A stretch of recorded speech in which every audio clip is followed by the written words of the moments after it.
तो आज हम पढ़ेंगे एल्डिहाइड एवं कीटोन की भौतिक गुणधर्म। तो पहले हम भौतिक गुणधर्म करेंगे क्या क्या हैं, और फिर हम देखेंगे इसके रासायनिक गुणधर्मों के बारे में। तो सबसे पहले भौतिक गुणधर्म के बारे में पढ़ते हैं कि एल्डिहाइड और कीटोन के भौतिक गुणधर्म एक्चुअल में क्या क्या होते हैं, है ना। तो देखिए भाई, तो भौतिक गुणधर्म में सबसे पहला पॉइंट आता है हमारा भौतिक अवस्था से रिलेटेड। किससे रिलेटेड है भाई? भौतिक अवस्था। यानी एल्डिहाइड या कीटोन एक्चुअल में रियल में किस अवस्था में पाए जाते हैं, वो ठोस होते हैं, द्रव होते हैं या फिर गैस होते हैं, किस तरीके के होते हैं, उन चीज़ों के बारे में देखेंगे। तो देखो, एल्डिहाइड श्रेणी का प्रथम सदस्य का मतलब है जब कार्बन की वैल्यू कितनी आ रही हो, 1 आ रही हो। पहला सदस्य 1 के लिए बोलेंगे, दूसरा सदस्य क्या हो जाएगा, कार्बन की वैल्यू 2 हो जाए, तीसरा सदस्य अगर आ रहा है यानी कार्बन की वैल्यू 3 की बात हो रही है, इस तरीके से हम बोलते हैं। तो प्रथम सदस्य अगर हम एल्डिहाइड की बात करें यानी एक कार्बन है, जिसे आप इस तरीके से लिख सकते हो C डबल बॉन्ड O, इधर H होगा और इधर भी क्या होगा, H, जिसको आप जानते हो क्या बोलते हैं, फॉर्मल्डिहाइड। क्या नाम होता है इसका? फॉर्मल्डिहाइड। तो एल्डिहाइड श्रेणी का जो पहला सदस्य है जो HCHO होता है, जिसे आप फॉर्मल्डिहाइड बोलते हो, सामान्य ताप पर किसमें होता है भाई? गैस होता है। तो पहला सदस्य जो होता है सामान्यतः कैसा होता है? गैस होता है।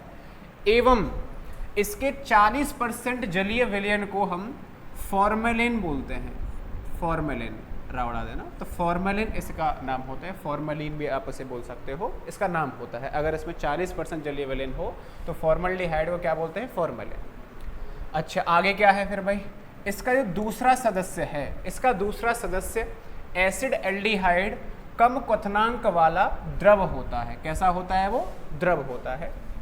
एवं अगले 9 सदस्य द्रवहीन होते हैं तथा आगे के अन्य सदस्य ठोस होते हैं। ध्यान से देखो क्या बोल रहा है। इसका जो दूसरा सदस्य होता है एसिड एल्डिहाइड, वो कम क्वथनांक वाला होता है, द्रव में ही होता है, और उसके अगले के जो 9 सदस्य होते हैं, दूसरे सदस्य के आगे के जो 9 सदस्य होते हैं, वो 9 सदस्य द्रव ही होंगे, रंगहीन होगा यहाँ पे, द्रव एवं रंगहीन होते हैं तथा आगे के अन्य सदस्य कैसे होते हैं? ठोस होते हैं। यानी इस तरीके से आप इसे लिख सकते हो कि अगर एक कार्बन दे रखा है केवल और केवल, कार्बन की संख्या कितनी दे रखी है आपको? 1 है, तो वो कैसा होता है भाई? गैस होता है। अगर कार्बन की संख्या 2 दे रखी हो या 2 से आगे के 9 सदस्य और ऐड कर लीजिए, यानी 2 से मैं कह सकता हूँ कार्बन की संख्या कितनी हो? 11, तो वो किस में होते हैं? द्रव अवस्था में होते हैं। और कार्बन की संख्या अगर 12 से ज़्यादा है, 11 से अगर ज़्यादा है, तो ग्रेटर देन 11 अगर आ रहा है कार्बन की संख्या, इसका मतलब क्या हो जाएगा भाई? वो जो है ठोस अवस्था में चले जाते हैं। तो एक कार्बन जो होता है वो गैस अवस्था में होता है। आप बोल सकते हो 2 से 11 तक के किस अवस्था में होंगे? द्रव अवस्था में होंगे। और 11 से ज़्यादा अगर कार्बन आ रहे हैं तो वो किस अवस्था में चले जाते हैं? ठोस अवस्था में चले जाएंगे। तो इस तरीके से आप इनकी भौतिक अवस्था यानी फिजिकल जो स्टेट होता है उसको समझ सकते हो। दूसरा पॉइंट है डेंसिटी, घनत्व के बारे में देख लेते हैं कि घनत्व एल्डिहाइड या कीटोन का किस तरीके से होता है। तो एल्डिहाइड एवं कीटोन दोनों ही जल से हल्के द्रव होते हैं, और अगर जल से हल्के द्रव हैं इसका मतलब क्या हो जाएगा भाई? इनका जो घनत्व है वो जल से क्या हो जाएगा? कम हो जाएगा। और जल से कम होने का मतलब है कि एल्डिहाइड या कीटोन को अगर आप ये द्रव अवस्था में है, जल में अगर आप डाल रहे हो, तो वो क्या करेंगे? उसके ऊपर तैरने लगेंगे, क्योंकि घनत्व इनका क्या होता है? कम होता है। अगला पॉइंट क्या है? क्वथनांक से रिलेटेड। क्वथनांक यानी बॉइलिंग पॉइंट की बात की जा रही है। तो एल्डिहाइड कीटोन का क्वथनांक अल्कोहल से कम होता है एवं हाइड्रोकार्बन से अधिक होता है। तो इनका जो क्वथनांक होता है अल्कोहल से तो क्या होगा भाई? कम होता है, और जो हाइड्रोकार्बन होते हैं उनसे क्या होता है? अधिक होता है। एक ऑर्डर मैंने लिखा हुआ है बॉइलिंग पॉइंट का, जो बहुत ही इंपॉर्टेंट ऑर्डर है अपने आप में। यहाँ सभी के बीच में कंपैरिजन करा दिया गया है एक्चुअल में। देखो भाई, सबसे ज़्यादा जो क्वथनांक होता है वो किसका होता है? अमाइड का। आगे हम इसे पढ़ेंगे भी, वो मैंने यहीं पे एक साथ लिखा दिया है। सबसे ज़्यादा क्वथनांक किसका होता है? अमाइड्स का होता है। अमाइड आप जानते हो, C डबल बॉन्ड O पे क्या आ जाए? NH2 आ जाए, तो CO ग्रुप पे NH2 होता है, वो वाला अमाइड ग्रुप होता है। तो सबसे ज़्यादा अमाइड का क्वथनांक होता है। उसके बाद में किसका होता है? कार्बोक्सिलिक अम्ल का होता है। एल्डिहाइड कीटोन के बाद में हम कार्बोक्सिलिक अम्ल को ही पढ़ने वाले हैं। उसके बाद में फिर क्वथनांक किसका होता है? बॉइलिंग पॉइंट अल्कोहल्स का होता है। देन कीटोन का होता है, और फिर एल्डिहाइड का होता है, फिर ईथर का, फिर किसका होता है भाई, एल्केन्स का। तो ये हमारा ऑर्डर है बॉइलिंग पॉइंट्स का। तो याद रखेंगे सबसे ज़्यादा किसका होता है, अमाइड्स का होता है, देन कार्बोक्सिलिक अम्ल का, फिर अल्कोहल, फिर कीटोन्स, फिर एल्डिहाइड, फिर ईथर और फिर एल्केन्स का होता है। यही पॉइंट यहाँ लिखा हुआ है कि जो एल्डिहाइड और कीटोन का क्वथनांक होता है वो अल्कोहल से तो क्या हो जाएगा भाई, कम हो जाएगा, अल्कोहल से तो क्या हो जाएगा, कम हो जाएगा, लेकिन जो हेलो एल्केन्स हैं या हाइड्रोकार्बन्स हैं उनसे क्या हो जाएगा, इनका ज़्यादा हो जाएगा। इनमें आपस में अगर कंपैरिजन किया जाए तो कीटोन का ज़्यादा होता है और एल्डिहाइड का क्या होता है, कम होगा हल्का सा। तो इस तरीके से आप क्वथनांक के बारे में बोल सकते हो। अगला पॉइंट है विलेयता। विलेयता यानी सॉल्युबिलिटी, कौन किस में कितना ज़्यादा घुलनशील होता है, सॉल्युबिलिटी की बात हो रही है। तो इनके निम्नतर सदस्य जल में विलेय होते हैं एवं उच्चतर सदस्य जल में विलेय नहीं होते हैं, जबकि ये कार्बनिक विलायकों में विलेय होते हैं। कार्बनिक विलायक का मतलब समझ पा रहे होंगे, जैसे बेंजीन वगैरह होता है, एसीटोन वगैरह होता है, उनमें तो क्या हो जाएंगे, ये विलेय हो जाएंगे। लेकिन निम्न सदस्य जो होते हैं जल में विलेय होते हैं, और उच्च सदस्य का मतलब है जैसे जैसे हम कार्बन की संख्या बढ़ाते जाएंगे तो विलेयता क्या होती जाती है, कम होती जाती है। ये हम पहले भी पढ़ के आए हुए थे, हेलो एल्केन्स में भी हमने ये पॉइंट पढ़ा था कि विलेयता जैसे जैसे शाखाएं बढ़ती जाती हैं, कार्बनों की संख्या बढ़ती जाती है, तो विलेयता ऑटोमेटिक क्या होती जाएगी, कम होती जाएगी। जो जितना छोटा होता है उसकी सॉल्युबिलिटी उतनी ही अच्छी होती है। वही पॉइंट यहाँ पे भी लिखा हुआ है। तो ये हमारे मेनली 4 पॉइंट हैं इनके भौतिक गुणधर्म से रिलेटेड, जिनमें से सबसे इंपॉर्टेंट पॉइंट जो होता है वो किसका होता है भाई, क्वथनांक वाला होता है हमारा। क्वथनांक सबसे इंपॉर्टेंट है, याद रखना किसका ऑर्डर क्या क्या होता है। कभी कभी फॉर्मलिन के ऊपर पूछ लिया जाता है कि फॉर्मलिन एक्चुअल में होता क्या है, तो फॉर्मलिन का मतलब फॉर्मल्डिहाइड की ही बात होती है। फॉर्मल्डिहाइड का 40% जो जलीय विलयन होता है उसको हम फॉर्मलिन के नाम से जानते हैं। ठीक है, आगे बढ़ते हैं भाई। नेक्स्ट है एल्डिहाइड व कीटोन की अभिक्रियाशीलता। तो एल्डिहाइड और जो कीटोन होते हैं वो किस तरीके से रिएक्ट करते हैं, किसकी ज़्यादा क्रियाशीलता होती है, किसकी कम क्रियाशीलता होती है, उसकी बात हो रही है। तो एल्डिहाइड की अभिक्रियाशीलता कीटोन से अधिक होती है।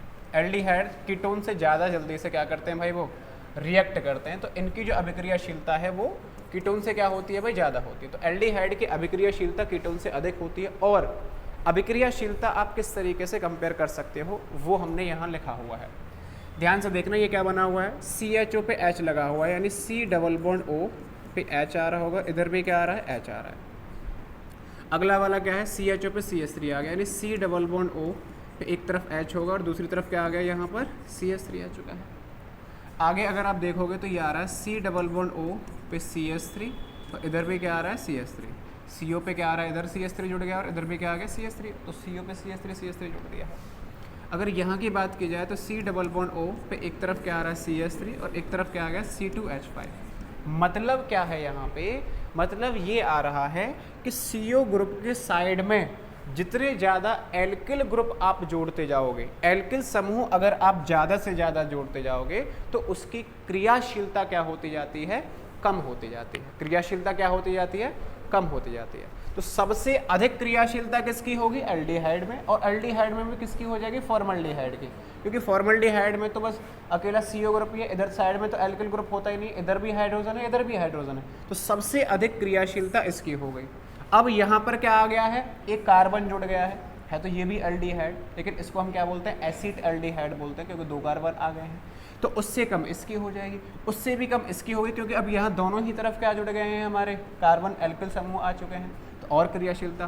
तो जितनी ज़्यादा आप यहाँ पे एल्किल समूह जोड़ते जाओगे उतनी ही इसकी जो अभिक्रियाशीलता है, क्रियाशीलता है, वो क्या होती जाती है भाई, कम होती जाती है। क्या होती जाती है, कम होती जाती है।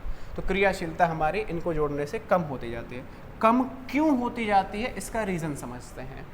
कम होने का रीज़न ये होता है यहाँ पे कि जैसे ही मैंने यहाँ पे CH3 ग्रुप जोड़ दिया, तो CH3 ग्रुप जैसे मैंने जोड़ दिया तो ये क्या करेगा भाई, खुद से यहाँ पे इलेक्ट्रॉन का चार्ज डोनेट कर रहा होगा, इलेक्ट्रॉन को यहाँ पे मतलब नेगेटिव चार्ज यहाँ पे बढ़ा रहा होगा। यहाँ अगर 2-2 जोड़ दिए तो ये भी बढ़ा रहा होगा, ये भी बढ़ा रहा होगा। यहाँ पे ये अकेला है, ये बढ़ा रहा होगा, इधर से 2 आ रहा है तो ये इफेक्टिवली अगर देखा जाए तो ज़्यादा बढ़ा रहे होंगे। यानी कार्बन पे इधर जैसे जैसे आप एल्किल समूह जोड़ते जाओगे वैसे वैसे जो हमारा CO ग्रुप है वहाँ पे नेगेटिव चार्ज बढ़ता जाएगा। और नेगेटिव चार्ज अगर बढ़ता जाएगा यानी उसकी क्रियाशीलता क्या होती जाएगी, कम होती जाएगी, क्योंकि अभिक्रिया किसके साथ में हो रही होगी, न्यूक्लियोफाइल ही तो अटैक करता है मेनली यहाँ पे रिएक्शन में। तो न्यूक्लियोफाइल अगर अटैक कर रहा होगा तो न्यूक्लियोफाइल को कौन चाहिए, पॉजिटिव चार्ज चाहिए। जितना अच्छा कार्बन पॉजिटिव चार्ज होगा वो उतनी ही अच्छी से क्या करेगा, वहाँ पे रिएक्शन करेगा, अटैक करेगा। तो इसीलिए हम बोलते हैं कि जैसे जैसे यहाँ पे एल्किल समूह जुड़ते जाएंगे वैसे वैसे अभिक्रियाशीलता क्या होती जाती है, कम होती जाती है। अब जैसे आपको एक यहाँ पे नीचे 2 डायग्राम बने हुए नज़र आ रहे होंगे, इन दोनों में कंपेयर करके देखना। इधर देखो COH, ये वाला COH आप देख पा रहे होंगे, इधर भी जो है COH ही है। अब फ़र्क इतना है कि यहाँ जो कार्बन है इस पर Cl3 मतलब क्लोरीन जुड़े हुए हैं, और यहाँ जो कार्बन है इधर क्या जुड़ा हुआ है, हाइड्रोजन है। अब कंपेयर करने के लिए पूछ लिया कि बताओ इसकी ज़्यादा क्रियाशीलता होगी या इसकी ज़्यादा क्रियाशीलता होगी। अगर हम क्रियाशीलता चेक करना चाहें तो क्या होगा, देखो CH3 जोड़ने से तो वो नेगेटिव चार्ज को बढ़ा रहा था, जिससे अभिक्रियाशीलता क्या हो गई है, कम हो गई है। लेकिन अगर आप क्लोरीन जोड़ दोगे तो क्लोरीन जो होते हैं वो क्या होते हैं, इलेक्ट्रॉन को खींचने वाले समूह होते हैं। तो क्लोरीन क्या कर रहे होंगे, इलेक्ट्रॉन को खींच रहे होंगे, यानी इलेक्ट्रॉन को अगर ये खींच रहे होंगे तो यहाँ पर कैसा चार्ज बढ़ा रहे होंगे, पॉजिटिव चार्ज बढ़ा रहे होंगे। तो इन दोनों में अगर आप तुलना करोगे तो इसकी क्रियाशीलता क्या आ जाएगी भाई, ज़्यादा आ जाएगी। क्यों, क्योंकि इलेक्ट्रॉन को खींचने वाला समूह आपने यहाँ पे जोड़ दिया है। तो इस तरीके से आप कंपेयर कर लोगे कि अभिक्रियाशीलता किसकी ज़्यादा होती है और किसकी कम होती है। मेनली तो एक स्टेटमेंट से काम चल जाएगा कि एल्डिहाइड की अभिक्रियाशीलता कीटोन की अभिक्रियाशीलता से क्या होगी भाई, ज़्यादा होती है, अधिक होती है। तो इस तरीके से है, ठीक है। आगे करते हैं, the order of boiling point of the following. तो जो हमने क्वथनांक का क्रम पढ़ा है, बॉइलिंग पॉइंट का ऑर्डर हमने पढ़ा है, उसमें से सही ऑर्डर बताइए, सबसे ज़्यादा किसका होता है, उसके बाद में किसका होता है, किसका होता है, बताइए फटाफट। कौन सा ऑप्शन आ रहा होगा इसका, कौन सा ऑप्शन सही होगा? पहला ऑप्शन बता रहे हो आप, बी ऑप्शन बता रहे हैं, कुछ सी भी बता रहे हैं। बी के ज़्यादा लोग हैं, देखें चेक करके कौन सा है, सी, बी, बस बहुत है ना। ऊपर वाला क्या दे रखा है, पहला अमाइड दे रखा है, फिर कार्बोक्सिलिक अम्ल दे रखा है, फिर एल्डिहाइड, फिर कीटोन। तो अभी मैंने ऑर्डर आपको बताया था, सबसे ज़्यादा बिल्कुल सही बात है अमाइड का ही है, उसके बाद बिल्कुल सही बात है कार्बोक्सिलिक अम्ल का ही है, लेकिन कीटोन का ज़्यादा होता था एल्डिहाइड से क्वथनांक का क्रम। तो पहला वाला तो बेकार हो गया। दूसरा वाला देखो, अमाइड बिल्कुल सही है, कार्बोक्सिलिक एसिड बिल्कुल सही है, कीटोन ये वाला ही सही है। इतनी जल्दी आप भूल कैसे जाते हो है भाई, इतनी जल्दी आप भूल कैसे जाते हो? अभी बस बताने की देर नहीं हुई है। सबसे पहला क्या था, अमाइड था, फिर कार्बोक्सिलिक अम्ल था, फिर अल्कोहल था, फिर कीटोन, एल्डिहाइड, ईथर और एल्केनी। यही तो ऑर्डर है बॉइलिंग पॉइंट का। तो इसी से आप जो आराम से बता दोगे फटाफट से, और है क्या। नेक्स्ट करते हैं एल्डिहाइड एवं कीटोन के रासायनिक गुणधर्म। रासायनिक गुणधर्म यानी केमिकल प्रॉपर्टीज़। तो इनकी बहुत सारी केमिकल प्रॉपर्टीज़ होती हैं। सबसे ज़्यादा एल्डिहाइड और कीटोन के ही रासायनिक अभिक्रियाएं हमें देखने को मिलेंगी। तो 1 बाय 1 उन्हें हम डिस्कस करेंगे। तो कुछ रिएक्शंस को आज हम पढ़ लेते हैं, कौन कौन सी रिएक्शन है। सबसे पहले देखो, ये हम कौन कौन सी इस चैप्टर में रिएक्शंस पढ़ने वाले हैं उसका एक चार्ट सा मैंने बनाया हुआ है। तो chemical properties of aldehyde and ketones की क्या क्या होती है। पहला दे रखा है एडिशन रिएक्शन यानी योगात्मक अभिक्रियाएं। क्या बोलेंगे इन्हें हम, योगात्मक अभिक्रियाएं। तो सबसे पहले हम पढ़ेंगे कि ये जो है योगात्मक अभिक्रियाएं शो करते हैं। योगात्मक यानी कुछ चीज़ें इनमें ऐड हो जाते हैं डायरेक्टली, तो योगात्मक अभिक्रियाएं हम देखेंगे। अगला है रिडक्शन। रिडक्शन यानी कि इनका जो है ये अपचयन अभिक्रियाओं को शो करती हैं। तो रिडक्शन यानी अपचयन हो रहा होगा, तो अपचयन वाली रिएक्शंस को भी हम देखेंगे। अगला है ऑक्सीडेशन यानी इनकी ऑक्सीकरण अभिक्रियाओं को भी हम देखने वाले हैं कि ऑक्सीकरण से जो है क्या क्या बन रहा होगा, किस तरीके से होगा। अगला है कैनिज़ारो अभिक्रिया। इस चैप्टर की सबसे इम्पोर्टेंट अभिक्रिया यही होती है, कैनिज़ारो अभिक्रिया। इसको हम पढ़ेंगे। नाम अजीब सा लग रहा होगा लेकिन सबसे इम्पोर्टेंट रिएक्शन यही है, कैनिज़ारो अभिक्रिया। नेक्स्ट है हैलोफॉर्म अभिक्रिया। ये हिंदी में सेम नाम है इसलिए मैं लिख नहीं रहा हूँ। तो कैनिज़ारो अभिक्रिया ये क्या है, हैलोफॉर्म अभिक्रिया। और ये है एल्डोल संघनन, कंडेंसेशन को हम बोलते हैं एल्डोल संघनन। तो इतनी तरीके की अभिक्रियाओं को हम यहाँ पे पढ़ने वाले हैं। तो पहले योगात्मक अभिक्रिया, फिर अपचयन अभिक्रिया, ऑक्सीकरण अभिक्रिया, कैनेजारो अभिक्रिया, हेलोफॉर्म अभिक्रिया और एल्डोल संघनन की अभिक्रियाएं हैं कुछ। तो इस तरीके से हम 1 बाय 1 पढ़ेंगे। 6 अभिक्रियाओं के अंदर बहुत सारी अभिक्रियाएं आपको मिलेंगी, ठीक है। आज की रिएक्शन, आज की जो है ना हमारी, वो एडिशन रिएक्शंस में आज की हमारी क्लास जाने वाली है आगे फर्दर। तो बात करते हैं एडिशन रिएक्शन। एडिशन रिएक्शन यानी योगात्मक अभिक्रिया। कौन सी अभिक्रिया है? योगात्मक अभिक्रिया। योगात्मक अभिक्रिया देखो किस किस के साथ में हम करने वाले हैं। आपको कोई भी बहुत आवाज आ रही है तुम्हारी। आपको कोई भी कार्बोनिल यौगिक दे रखा होगा। कार्बोनिल यौगिक यानी एल्डिहाइड हो सकता है या फिर क्या हो सकता है, कीटोन हो सकता है। उसकी रिएक्शन सबसे पहले हम करेंगे एडिशन ऑफ हाइड्रोजन साइनाइड, यानी कि हम HCN के साथ अभिक्रिया पढ़ेंगे। कलर चेंज कर लेते हैं। किसके साथ में रिएक्शन पढ़ेंगे? HCN के साथ अभिक्रिया। तो पहली रिएक्शन हम HCN के साथ में पढ़ेंगे, हाइड्रोजन साइनाइड के साथ में पढ़ रहे होंगे। दूसरी है addition of sodium bisulphide. Sodium bisulphide का मतलब है NaHSO3 के साथ में हम अभिक्रिया देख रहे होंगे। तो इसके साथ में बात करेंगे अगली जो रिएक्शन है। अगली है एडिशन ऑफ ग्रिग्नार्ड रिएजेंट, यानी ग्रिग्नार्ड अभिकर्मक के साथ में हम रिएक्शन कर रहे होंगे। ग्रिग्नार्ड अभिकर्मक।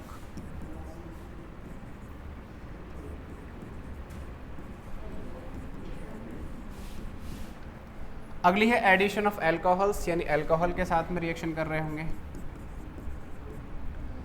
अल्कोहल के साथ अभिक्रिया। और नेक्स्ट जो रिएक्शन है वो हम करेंगे addition of ammonia and its derivative, यानी अमोनिया और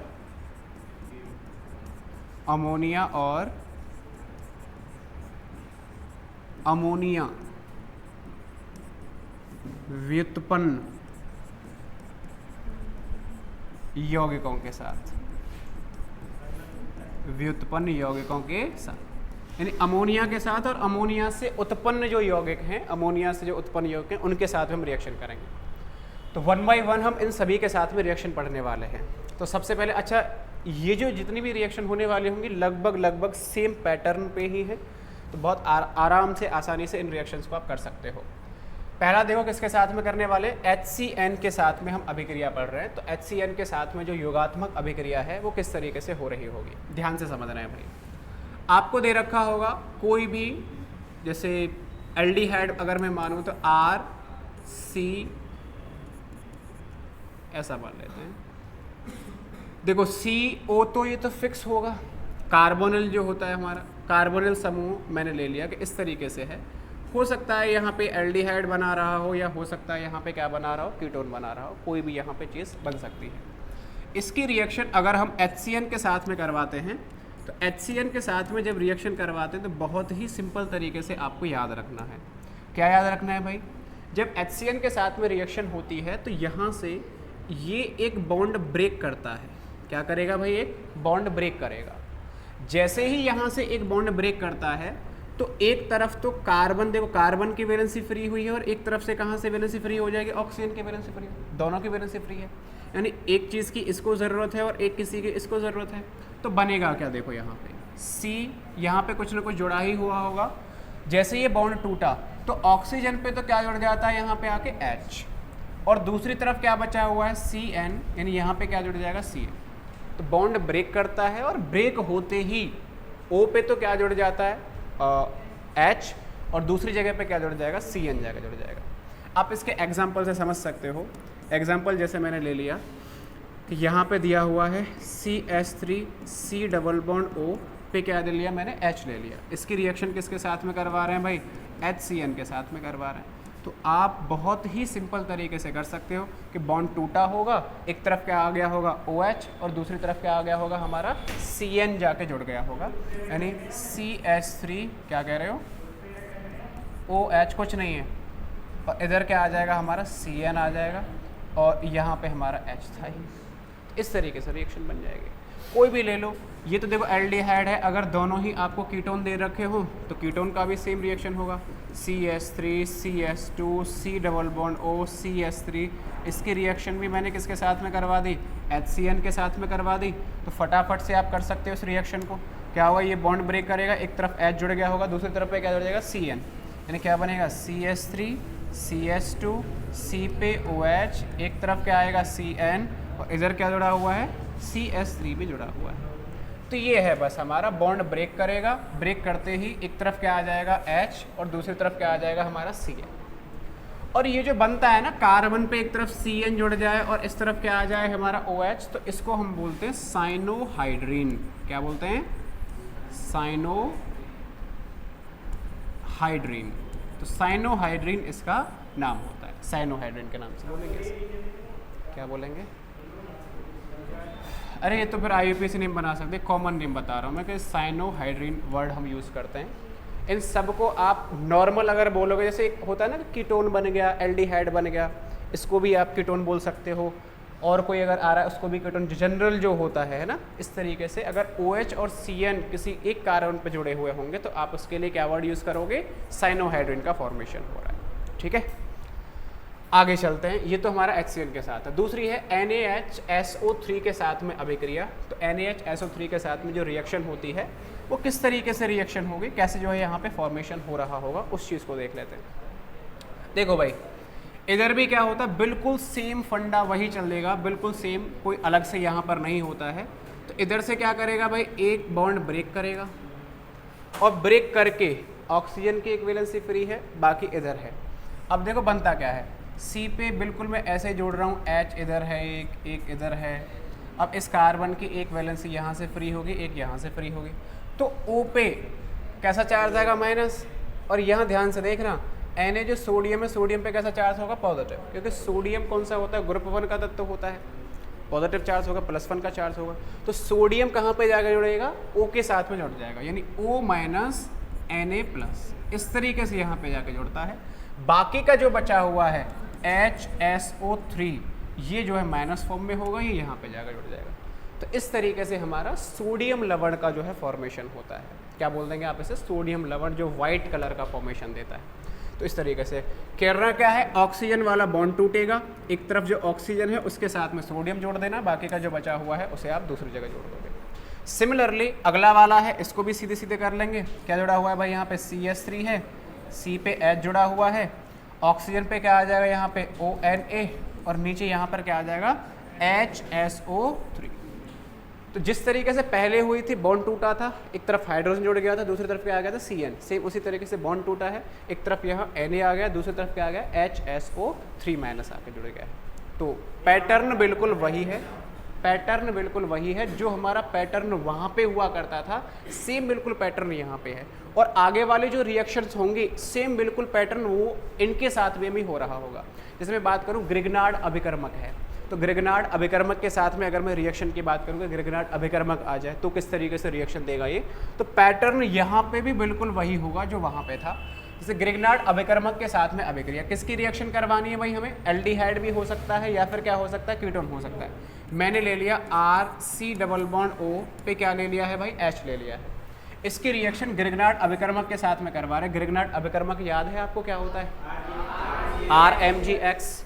तो ग्रिग्नार्ड अभिकर्मक यानी RMgX, ये होता है हमारा ग्रिग्नार्ड अभिकर्मक। और इस ग्रिग्नार्ड अभिकर्मक के साथ में हमें इसकी रिएक्शन करवानी है। तो ग्रिग्नार्ड अभिकर्मक जब इसके साथ में रिएक्शन करेगा तो आप खुद सोच समझ के बताएंगे मुझे क्या बनना चाहिए। वही है फंडा, वही है, बॉन्ड टूटेगा तो ऑक्सीजन पे माइनस चार्ज आ रहा होगा, ऑक्सीजन पे माइनस चार्ज आ रहा होगा तो ऑक्सीजन पे जाके क्या जुड़ेगा, बताओ ऑक्सीजन पे क्या जुड़ेगा, बस मुझे ये बता दो आप। Mg जुड़ेगा या कुछ और जुड़ेगा है, R जोड़ दें बताइए भाई क्या जुड़ेगा।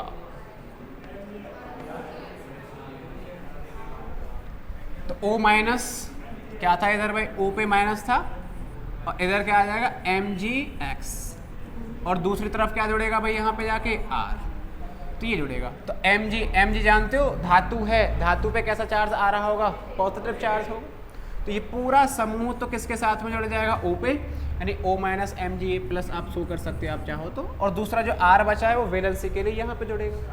अब इसकी रिएक्शन अगर हम आगे H2O के साथ में करवा दें, जल अगर हम इसके अंदर डाल देते हैं, तो जैसे ही आप इसमें जल डालेंगे तो देखो होगा क्या। ये देखो कार्बन था, कार्बन पे एक R इधर बन गया है, एक R इधर बन गया है, और इधर जो है H जुड़ा हुआ है। इस पे देखो ध्यान से, ऊपर क्या आ जाएगा OH प्लस एक OH यहाँ पे बचा हुआ होगा, तो बाहर बन जाएगा MgOHX। ये पूरा यहाँ से ब्रेक करके बाहर निकल जाएगा, H यहाँ जुड़ जाता है और MgOHX। यानी क्या बना है देखो भाई, यहाँ से ये हमारे पास दे रखा था, क्या दे रखा है, एल्डिहाइड है। तो एल्डिहाइड से क्या बन चुका है, ये बताओ भाई क्या बना है, ये वाला एल्कोहल। क्या बना है इससे, एल्कोहल बन चुका है। तो एल्डिहाइड से एल्कोहल बना है। अच्छा यहाँ पे एग्जांपल लेके अगर हम देखें, ध्यान से समझना, इंपॉर्टेंट रिएक्शन है। जैसे मैं बात करूँ, मेरे पास फॉर्मल्डिहाइड है, यानी HC डबल बॉन्ड O और क्या दे रखा है, H दे रखा है। इसकी रिएक्शन ग्रिग्नार्ड अभिकर्मक यानी RMgX के साथ में करवा रहे हैं, और H2O भी मैंने यहीं पे डाल दिया। ये तो मैंने ओपन करके बताइए कि पहले इसके साथ में होगा तो OMgX बनेगा, R बनेगा, फिर H2O के साथ में करवाते हैं तो एक तरफ OH जुड़ जाता है, एक तरफ इधर OH जुड़ जाएगा, तो ये बनेगा। डायरेक्ट अगर दे रखा हो तो डायरेक्ट आपको रिएक्शन कैसे करनी है भाई, सीधी सीधी डायरेक्ट करनी है कि H एज इट इज रख दिया, C और इधर भी क्या था, H था, तो R को यहाँ पे जोड़ दीजिए, और एक तरफ क्या जुड़ जाएगा, OH प्लस बाहर क्या निकल के चला जाएगा, MgOHX। सीधा सीधा ये बनेगा। और ये जो बना है, बताओ कौन सा एल्कोहल है, कौन सा डिग्री एल्कोहल है, 1 डिग्री एल्कोहल। कौन सा डिग्री एल्कोहल है, 1 डिग्री एल्कोहल। यानी मैं ऐसा कह सकता हूँ, क्या कह सकता हूँ भाई, कि जो फॉर्मल्डिहाइड है, क्या था यहाँ पे हमारे पास में, फॉर्मल्डिहाइड, एल्डिहाइड। तो फॉर्मल्डिहाइड की रिएक्शन जब हमने ग्रिग्नार्ड अभिकर्मक और H2O के साथ में करवाई है, तो क्या मिला है हमें, 1 डिग्री एल्कोहल मिला है। अगर फॉर्मल्डिहाइड की जगह एसिड एल्डिहाइड आ जाए, करने का तरीका तो वही रहेगा, बिल्कुल सेम।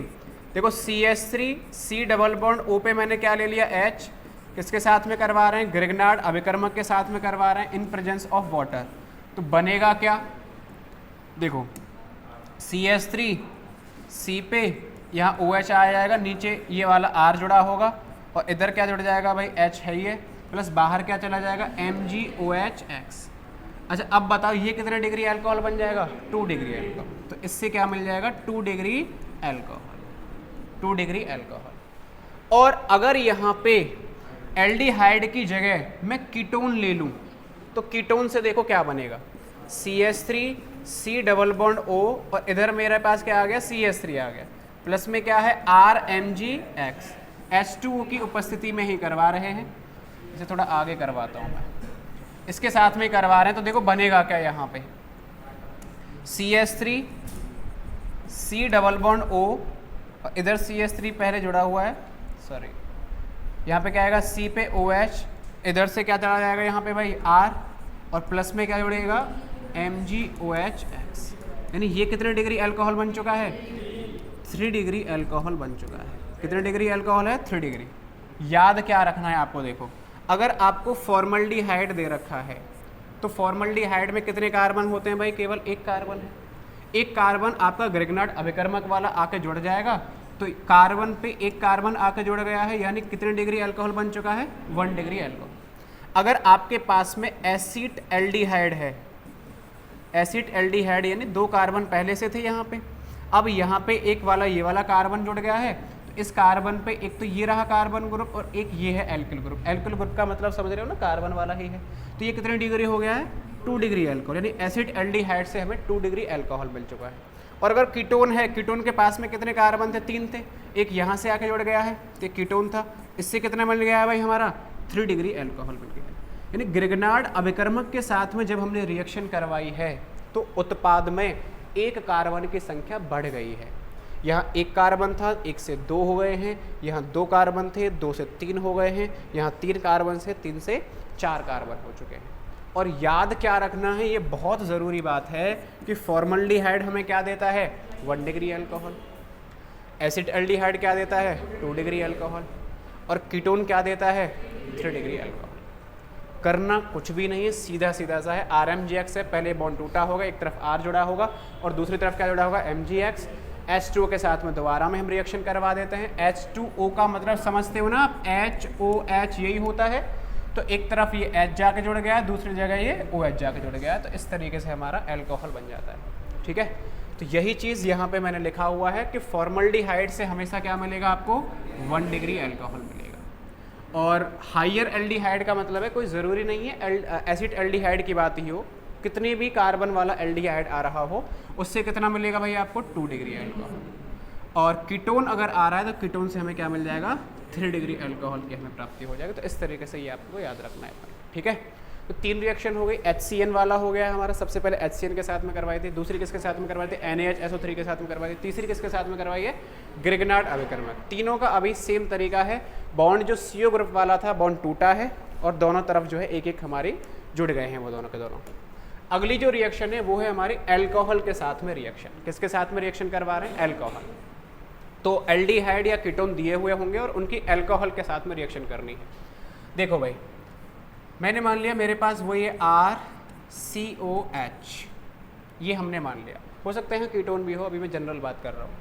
तो इसकी रिएक्शन हम करवा रहे हैं एल्कोहल के साथ में। एल्कोहल का मतलब क्या होता है भाई, ROH, ए होता है एल्कोहल का मतलब। और जब हम इसके साथ में रिएक्शन करवा रहे होंगे तब देखिएगा बनता क्या है यहाँ पे। जब हम एल्कोहल के साथ में रिएक्शन करवाते हैं तो सेम वही होता है कि ये वाला जो बॉन्ड है, CO वाला जो बॉन्ड है, ब्रेक करेगा। और ब्रेक करेगा तो एक जगह क्या जाके जुड़ेगा भाई, R, और दूसरी जगह क्या आके जुड़ेगा, OH आके जुड़ेगा।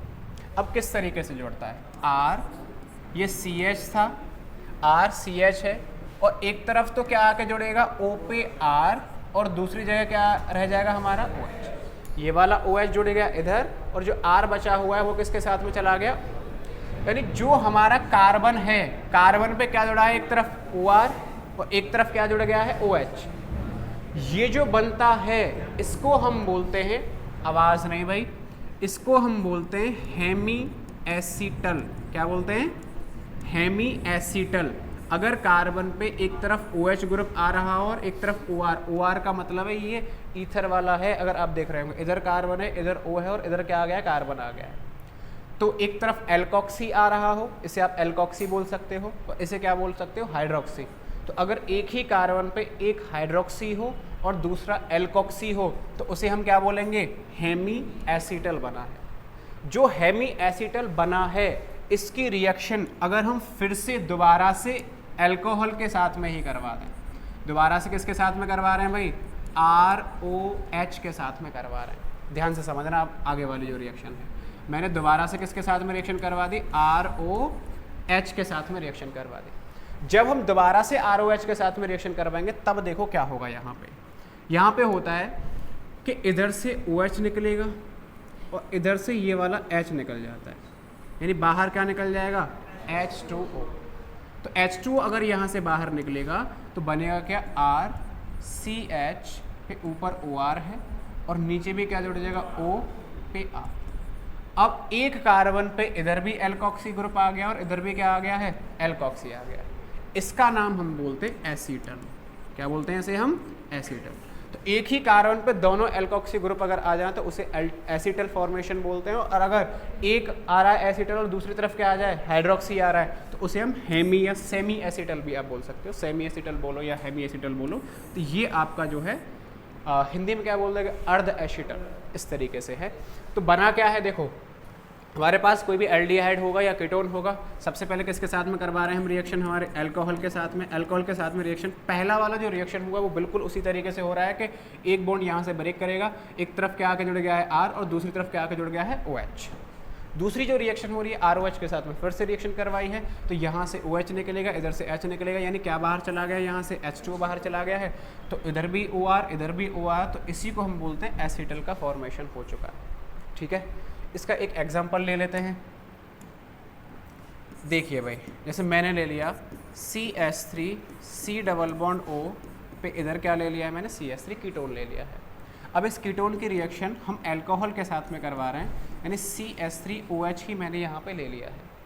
तो पहली बार जब मैं इसके साथ में रिएक्शन करवा रहा हूँगा तो पहली बार रिएक्शन जब हम करवाएंगे तो ये वाला बॉन्ड ब्रेक किया हुआ होगा, तो बनेगा क्या, देखो ध्यान से, CH3 C पे इधर मैंने ये वाला CH3 इधर लिखा दिया है, और एक तरफ क्या आके जुड़ेगा भाई यहाँ से O पे CH3 और दूसरी तरफ क्या आके जुड़ जाएगा OH। तो ये एल्कोक्सी वाला ये OR वाला काम कर रहा है और ये OH वाला काम कर रहा है।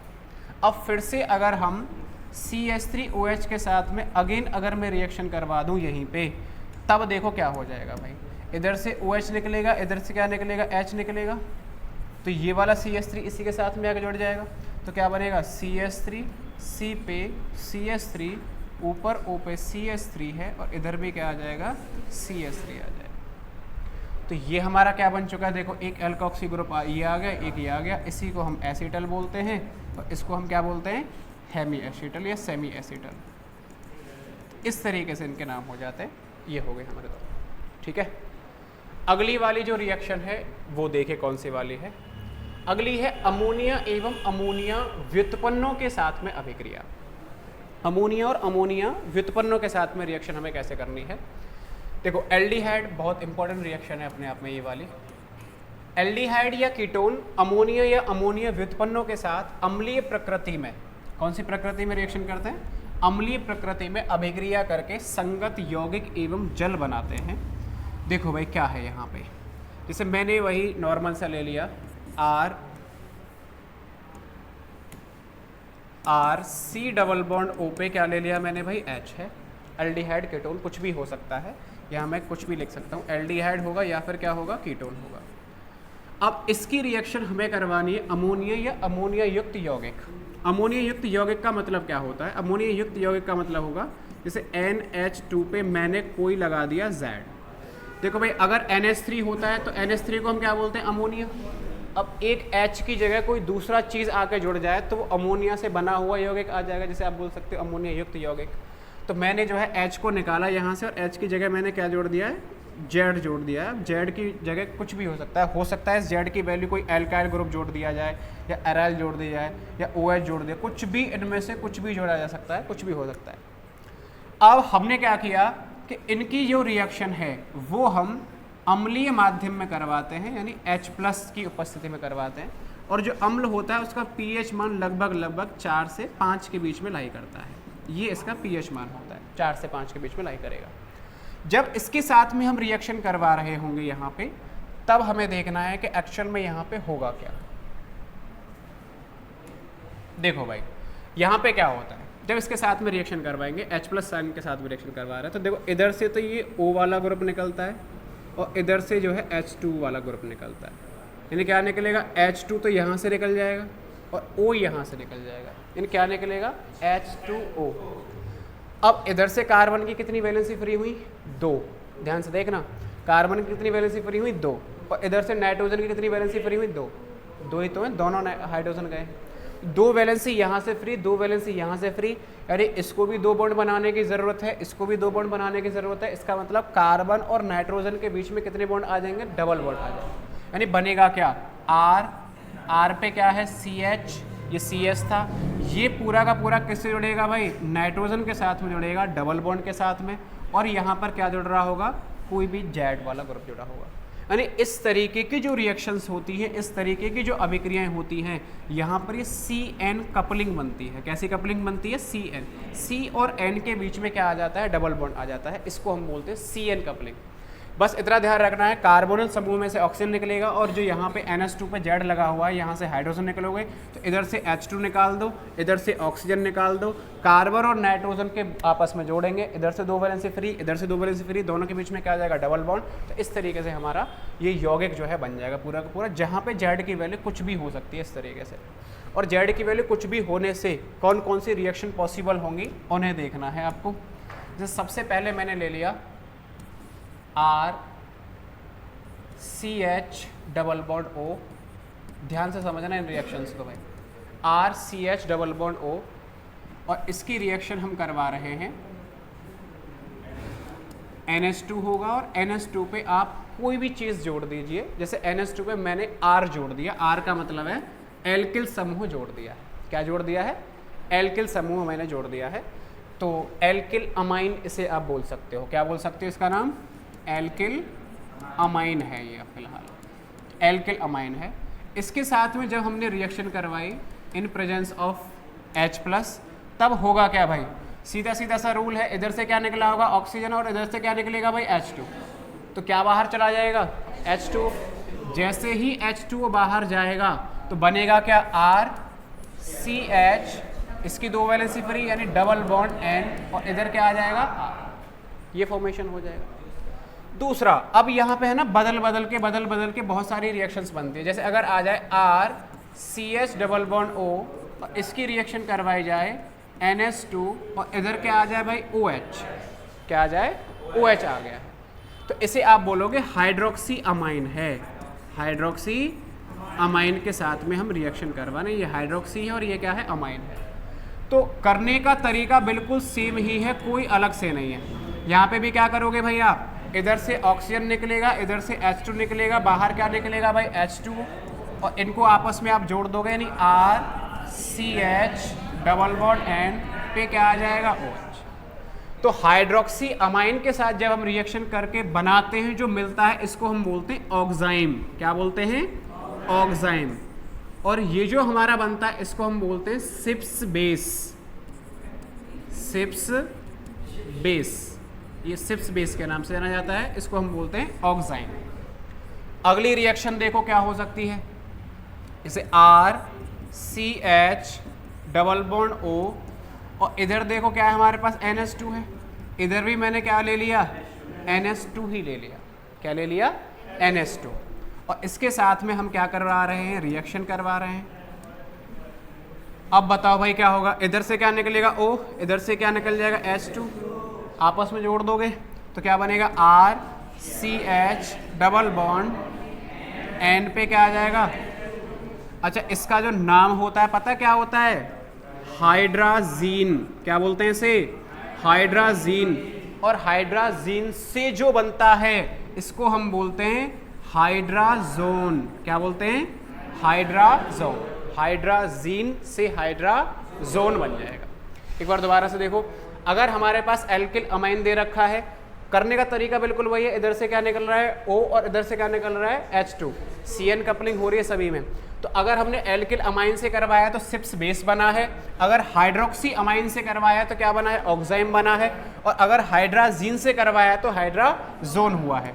इसी रिएक्शन को कभी कभी आपको इस तरीके से भी आपको मिलेगा कि RCO CHO और यहाँ पे देखो क्या था हमारा NH2 है और इधर NH पे बेंजीन वाला समूह और जोड़ दिया है।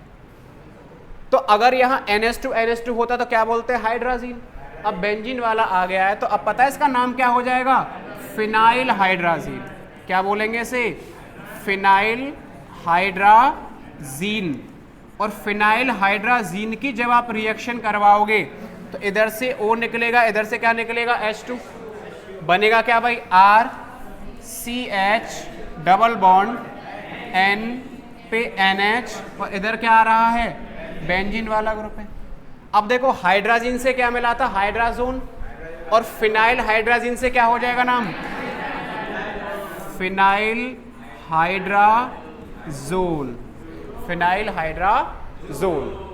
और देखिए इसी तरीके से ये अलग से नहीं है, RCH डबल बॉन्ड O इधर NH2 और NH पे अभी हमने क्या जोड़ा था भाई बेंजीन वाला ग्रुप था, बेंजीन वाला ग्रुप था।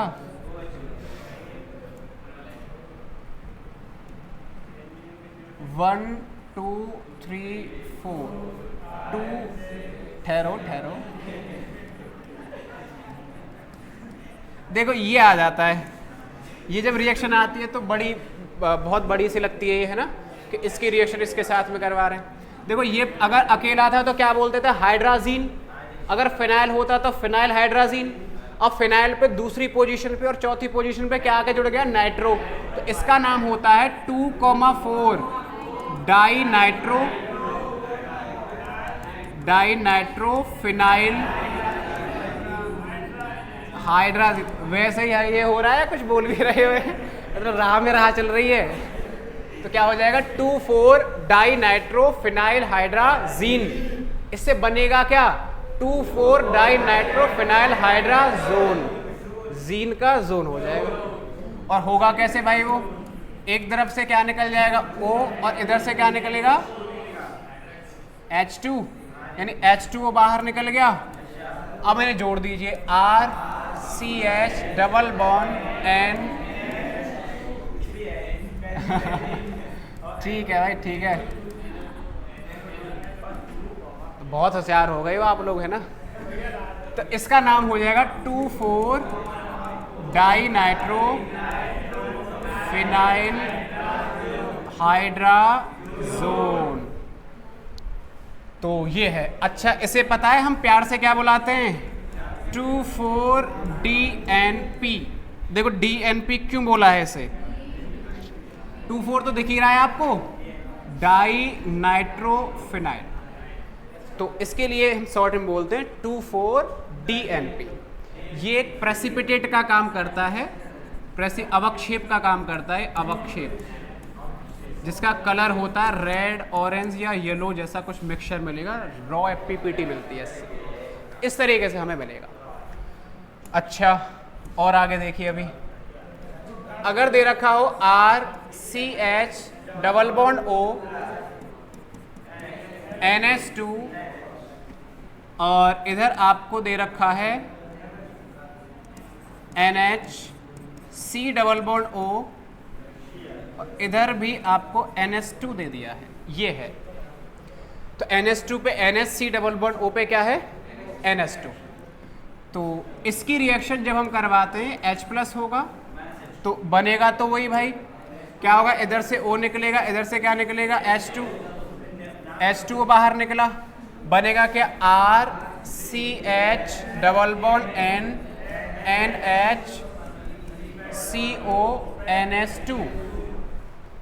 इसका नाम होता है semi carb azide. Semi carb रह गया, कार्ब एजाइड, और बनेगा क्या सेमी कार्ब एजोड। क्या बन जाएगा, जाइड का जोड़ हो जाएगा, बस, ठीक है। अच्छा, इसकी एक आखिरी रिएक्शन और है। आखिरी रिएक्शन क्या है RCS डबल बॉन्ड O। अब देखो मैंने NH2 पे बहुत सारी चीज़ तो जोड़ दी, कि कभी हमने एल्किल ग्रुप जोड़ा है, देखो एक बार NH2 पे एल्किल जोड़ दिया, OH जोड़ दिया, NH2 जोड़ दिया, NH पे BH जोड़ दिया, ये बहुत सारी चीज़ें हमने जोड़ी है, लेकिन हाइड्रोजन तो रह ही गया। यानी अगर नॉर्मल सी ही अमाइन हो तब रिएक्शन कैसे होगी, NH3 ही अगर हो, अमोनिया के साथ में अगर रिएक्शन करवानी हो तो अमोनिया अगर आ रही होगी तो किस तरीके से होगा, H+ के साथ में करवा रहे हैं, तब देखो इधर से O निकलेगा, इधर से क्या निकलेगा भाई H, यानी H2 बाहर निकला, बनेगा क्या RCH डबल बॉन्ड N पे H, और CH डबल बॉन्ड NH जब बनता है इसे हम बोलते हैं इमीन। क्या बोलते हैं, इमीन। तो इमीन बनता है। तो जो अभी ये पैर कौन कर रहा है भाई, जो भी रिएक्शन हमने पढ़ी है सभी के सभी वो यहाँ हैं, एक साथ मैंने लिखा दी है। देखो Z की जगह क्या आ जाए, H आ जाए, तो क्या बन जाएगा अमोनिया, ये लास्ट वाली रिएक्शन है, तो अमोनिया से क्या बन जाएगा इमीन। अगर R वाला ग्रुप जुड़ा हुआ है, एल्किल ग्रुप अगर जुड़ रहा है तो उससे क्या बनता था सिप्स बेस। अगर OH ग्रुप आ रहा है, OH ग्रुप को हमने क्या बोला था याद होगा, हाइड्रोक्सी अमाइन, इससे क्या बनेगा ऑक्साइन। अगर NH2 ही ग्रुप आकर जुड़ जाए उसके साथ में हाइड्राजीन जिसे हमने बोला था, क्या बन गया था हाइड्राजोन। ये क्या था भाई NH पे ये फिनाइल हाइड्राजीन था, फिनाइल हाइड्राजीन से क्या बन गया था फिनाइल हाइड्राजोन। और हमारे पास क्या था 2,4 डाइनाइट्रो, 2 सेकंड पोजीशन पे, ये 4th वाली पोजीशन, 2,4 डाइनाइट्रो हाइड्राजीन, इससे क्या बन जाएगा 2,4 डाइनाइट्रो फिनाइल हाइड्राजोन। और आपका ये है सेमी कार्बेजाइड, इससे क्या बन जाएगा सेमी कार्ब एजो। तो इस तरीके से है जोड। ठीक है भाई, तो ये रिएक्शंस हैं हमारी। तो आज के लिए इतना ही, बाकी की अगली क्लास में आगे करेंगे। तो एक ही पैटर्न पे रिएक्शंस हैं, याद रखनी है, इंपॉर्टेंट रिएक्शंस हैं सभी के साथ। ठीक है।